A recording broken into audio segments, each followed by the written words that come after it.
चौसा के जो प्लांट के अंतर्गत जितने भी प्रभावित क्षेत्र आते हैं और उस प्रभावित क्षेत्र के जितने भी मजदूर, किसान, महिलाएं, बच्चे, इन्होंने तय कर लिया है कि जब तक किसानों का समस्या का समाधान नहीं होगा तब तक मतदान नहीं होगा। जो किसान की बात करेगा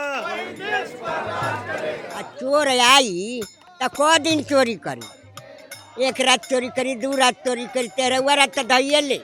भैया किसान हो बचैया अपना वोटवा के, ना देव किसान हो जिले ना हो को हम जिले हमनी के प्लांट ना जीतब जाते ले उठना देव जा। हमारी ज़मीन गई है, हमारी ज़मीन पर लोग प्रभावित हुए हैं, उन सारे लोगों को जो अधिकार है वो अधिकार मिलना चाहिए। उन्हीं अधिकारों की मांग यहाँ पर करने के लिए आंदोलन चल रहा है। पूरे बिहार में 2012 से लेकर 2017 के बीच में जमीन अधिग्रहण में लगभग 2300 करोड़ का गड़बड़ी हुआ है। अधिग्रहण भी जो हमारा जो किया गया जमीन का, तो हमको जो है कि नहीं कोई सहमति हमसे नहीं लिया गया, एक बाइक डायरेक्ट हमको नोटिस दिया गया। कल ऐसा स्थिति मत आए, मैं देश से भी कहना चाहता हूं और बिहार सरकार से भी कि ऐसा स्थिति मत हो कि किसान इस वियोग में आत्मदाह करना शुरू कर दें। साल 2024 में जिस तरीके से आम चुनाव होना तय है, कल की तारीख थी 16 मार्च और कल से आचार संहिता लगी। यहाँ हम बक्सर ज़िले में हैं, बिहार का बक्सर ज़िला, और बक्सर ज़िले में चौसा थर्मल पावर प्लांट बहुत लंबे समय से लग रहा है, जिसका काम शुरू होना है। और यहाँ पर कुछ किसान, कुछ खेतिहर मजदूर मोर्चा बना करके धरनारत हैं, और धरनारत हुए भी उनको करीब 501 दिन हो गए हैं, उससे भी ज़्यादा। और इस बीच यहाँ प्रशासन जो है, जिला प्रशासन, उसने कहा है कि वो धारा 144 लगा रही है। धारा 144 लगाने का तात्पर्य जो समझते होंगे कि 5 से अधिक लोग वहाँ इकट्ठा नहीं हो सकते, किसी तरीके के धरना प्रदर्शन में शामिल नहीं हो सकते। और यहाँ किसानों ने उसके बरक्स जो है, जो खेतिहर मजदूर मोर्चा है किसानों का, उन्होंने यहाँ पर धारा 288 लगा दी है। यहाँ जो प्रोटेस्ट हो रहा है, ये लोग हैं सारे, हम वहाँ उनसे बातचीत करने चलेंगे कि क्यों धारा 288, धारा जो 144 प्रशासन ने लगाई है, उसके बरक्स उन लोगों ने लगा दी है। धारा 144 तो प्रशासन लगाती है, और आप लोग मोर्चा लगा करके, एक तो आप लोगों ने यहाँ का जिस भी तरीके से काम भी रोक रखा है, क्यों रोक रखा है, और धारा 288 की ज़रूरत आप लोगों को क्यों पड़ी? क्या है धारा 288? चौधरी महेंद्र सिंह टिकैत 1932 में ये धारा लगाए थे, धारा 288, जब वहाँ पर उनके आंदोलन को कुचलने के लिए प्रशासन ने बार बार प्रयास किया। उसके बाद चौधरी राकेश टिकैत जी भी 2020 में लगाया इन्होंने, और तीसरी बार आज ये हमारे माध्यम से लगाई जा रही है। आपको मैं बता दूं कि यहाँ पर करीब 500 से ऊपर दिनों से 518 दिन आज हो गया हम लोगों का लोकतांत्रिक तरीके से शांतिपूर्ण धरना प्रदर्शन चलते हुए, और हमारे मुद्दे तमाम जितने हैं वो लोकतांत्रिक अधिकार के तहत हैं। हमारी जो एक्ट हैं, संविधान में प्रावधान है, उसके तहत हमारी मांगे हैं, और उन मांगों का वो अधिकार, एक तरह से मांग मत कहिए, वो हमारा अधिकार है जो हमको मिलना चाहिए था। हमारी ज़मीन गई है, हमारी ज़मीन पर लोग प्रभावित हुए हैं, उन सारे लोगों को जो अधिकार है वो अधिकार मिलना चाहिए। उन्हीं अधिकारों की मांग यहाँ पर करने के लिए आंदोलन चल रहा है। यानी कानून का उल्लंघन करते हुए जो यहाँ पर ज़मीन का अधिग्रहण किया गया और ये परियोजना का निर्माण किया जा रहा है, वो कहीं ना कहीं भ्रष्टाचार की नींव में दबता हुआ नज़र आ रहा है। और आप जब हमारी नज़र से देखेंगे तो ये बहुत बड़ा भ्रष्टाचार और बहुत बड़ा घोटाला यहाँ पर समझ में आएगा। इसके लिए हमने CAG रिपोर्ट को भी हमने रखा, जिसमें कि पूरे बिहार में 2012 से लेकर 2017 के बीच में जमीन अधिग्रहण में लगभग 2300 करोड़ का गड़बड़ी हुआ है, जो कि उनके उचित हकदारों को, रैयतों को नहीं मिल पाया है वो पैसा। तो उस पैसा के दायरे में, उस गड़बड़ी के दायरे में ये प्लांट भी है, प्रोजेक्ट भी है, और उस दायरे में हम भी आते हैं जिनको वो भुगतान नहीं हो पाया। ऐसा नहीं लगता कि ये जो विकास कर रही है सरकार, उसके आड़े आ रहे हैं आप लोग? देखिए, सरकार की विकास का मकसद होता है देश की जनता का विकास। अगर देश की जनता का विकास बाधित हो रहा है तो इसे आड़े ही समझ लीजिए। क्यों आंदोलन की ज़रूरत पड़ रही है? इसलिए कि हमारी मांग पूरी नहीं हो रही है, और ये मांग भी नहीं है, हमारा हक और अधिकार है। जब हमारा हक अधिकार वही हमें नहीं मिल रहा है तो हम तो आड़े आएंगे ही।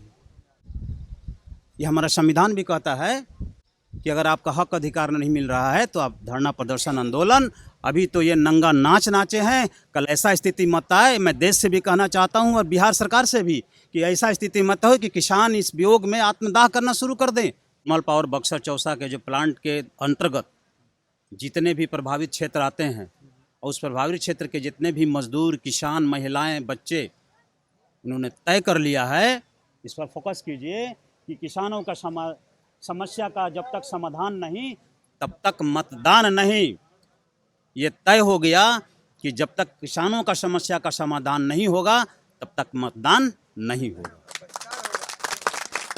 हमारा जो ज़मीन गया था वो अर्जेंसी में गया था। अर्जेंसी ये होता है कि अभी हमको तत्काल चाहिए, फसल हो चाहे कुछ भी हो, उससे कोई मतलब नहीं, सरकार ले लेगी। लेकिन उसमें एक ये होता है कि अगर मुआवजा 100 रुपया होता है तो 75 रुपया और देना पड़ता है, वो अर्जेंसी क्लॉजेस के चलते देना पड़ता है। तो हम लोगों का जो यहाँ का था एक परियोजना एक रेट था, ठीक है। तो ये क्या किया कि जो MVR रेट 12 का था उस MVR रेट पर दिया, लेकिन कानून लिया कौन?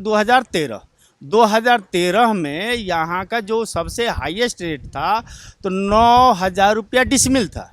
उस हिसाब से 36 लाख रुपया एकड़ बनता है, यही बनता है ना, 36 लाख रुपया एकड़ बनता है। लेकिन इसने कितना दिया?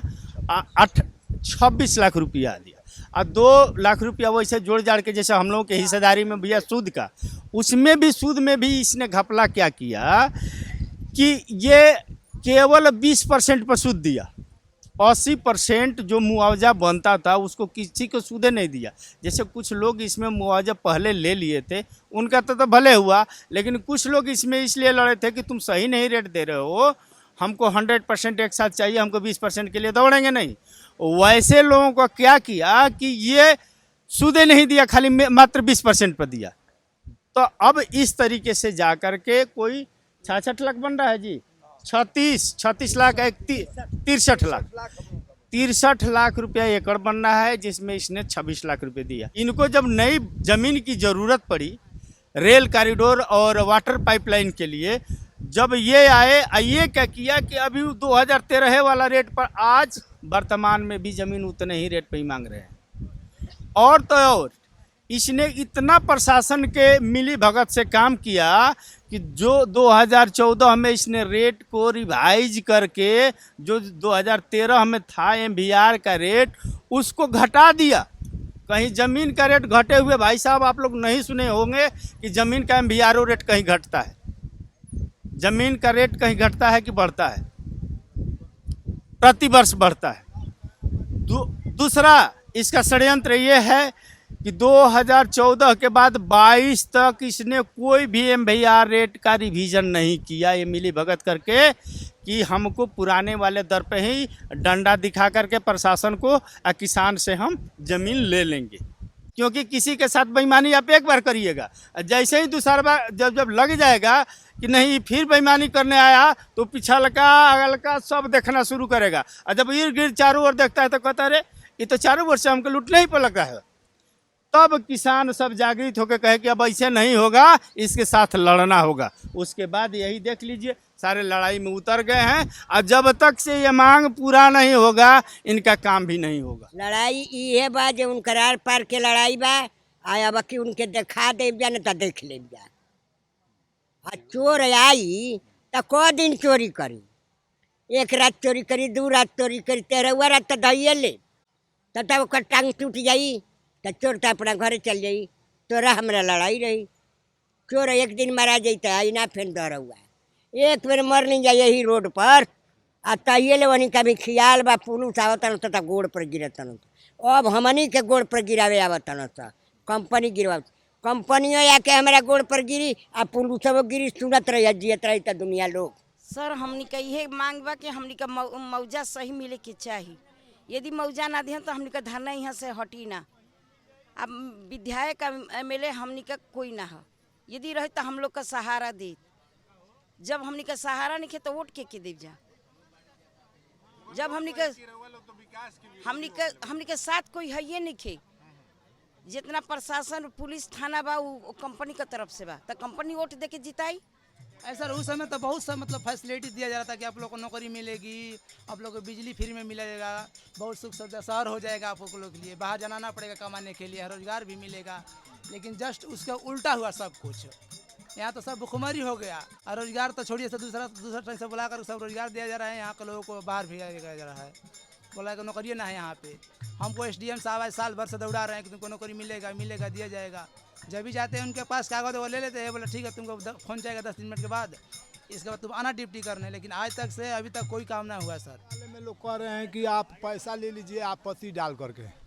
आज जब मैं आपत्ति डाला तो उसका कोई सुनवाई नहीं हुआ। मैं आपत्ति डाला हुआ हूँ और मैं हम लोगों का पैसा जो है कि नहीं, यहाँ पर असली लड़ाई यही पर है कि जब ये 1058 एकड़ जब सरकार ने अधिग्रहित किया और इस लोगों का पैसा मिला, उसी समय अगर हम लोगों का भी नोटिस कर दिया होता और उसी समय अगर हम लोगों का भी पैसा मिल गया होता तो हम लोग भी जो है कि नहीं सोचते कि चलिए भाई उस समय का जब नोटिस हुआ है। तो अब लड़ाई इसी बात का है कि हम लोगों का नोटिस हुआ है 2021 में, आई कहता है कि वो उसी रेट से आप पैसा ले लीजिए, पहले वाला रेट से 13-12। हाँ, वो रेट से पैसा हमको नोटिस मिला 2021 में।